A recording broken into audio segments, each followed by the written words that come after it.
You've probably heard the phrase, everything is energy, so many times that it almost lost its meaning. But the law of vibration isn't a motivational idea or a spiritual metaphor. It's something you're already living inside of. Every moment, every reaction, every emotional state you return to again and again. Whether you're aware of it or not, you're constantly broadcasting a signal and responding to one.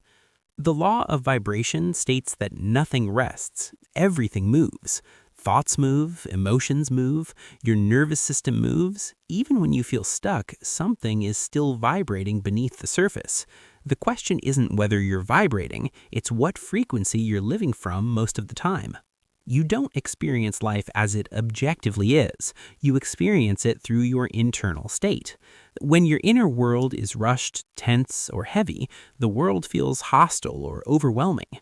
When your inner state is calm and grounded, the same world feels more manageable. This isn't coincidence, it's alignment. Most people think vibration is about mood.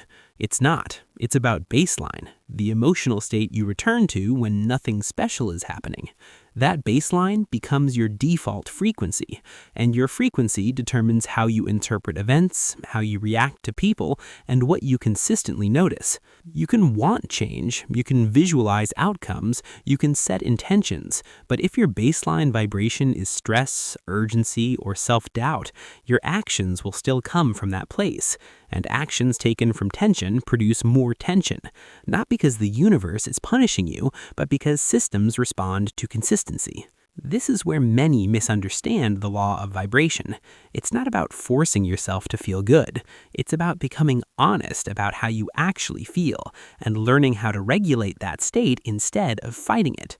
Suppressed emotions don't disappear. They keep vibrating in the background. Your body plays a central role here. Vibration isn't just mental, it's physiological. When you live in constant alert, your body vibrates with stress signals. Muscles tighten, breathing shortens, focus narrows, and from that state, your perception becomes limited.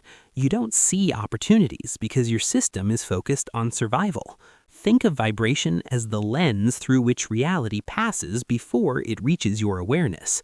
Two people can experience the same situation and walk away with completely different interpretations. One feels defeated, the other feels challenged. The event didn't change, the vibration did. Your habits quietly maintain your vibration. How you wake up, how fast you move, how you speak to yourself, what you consume mentally. These aren't small details, they are daily reinforcements of your frequency. Over time, they become your emotional home. When people say raise your vibration, they often imagine something dramatic, but vibration shifts through subtle changes, slowing your pace, regulating your breathing, reducing internal pressure, creating moments of stillness. These small adjustments send a powerful signal of safety to your nervous system. Safety is key. A regulated nervous system vibrates differently than an overloaded one. From safety, curiosity appears. From curiosity, learning appears. From learning, better decisions follow.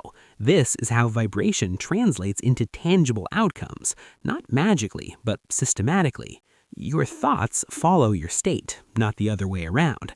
When your vibration is low, your mind generates heavier thoughts. When your vibration stabilizes, your thoughts naturally become clearer.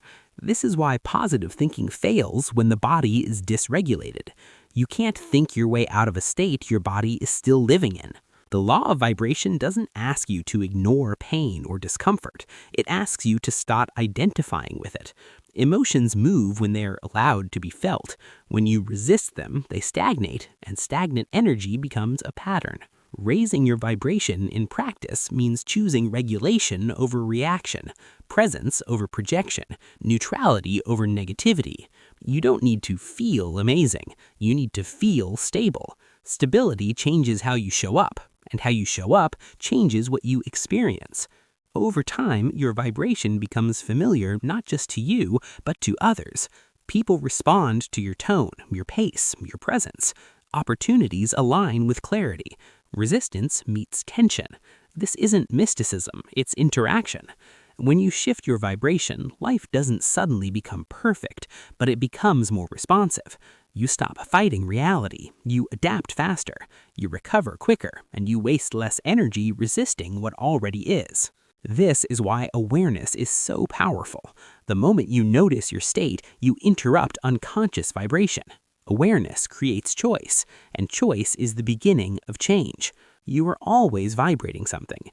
Even silence has frequency. Even stillness communicates. The law of vibration isn't something you activate, it's something you learn to work with. Change doesn't come from chasing higher states, it comes from stabilizing your baseline. When your inner world becomes calmer, your outer world starts responding differently, not because it changed, but because you did. And if this helped you understand your own vibration more clearly, use this moment intentionally. When you like this video, you reinforce the kind of awareness your attention is learning to value. When you subscribe, you stay connected to content that helps you regulate your inner state instead of fighting it. Share this video with someone who feels stuck without knowing why. And leave a comment below. What emotional state do you feel you spend most of your time vibrating in? Awareness begins when you name it.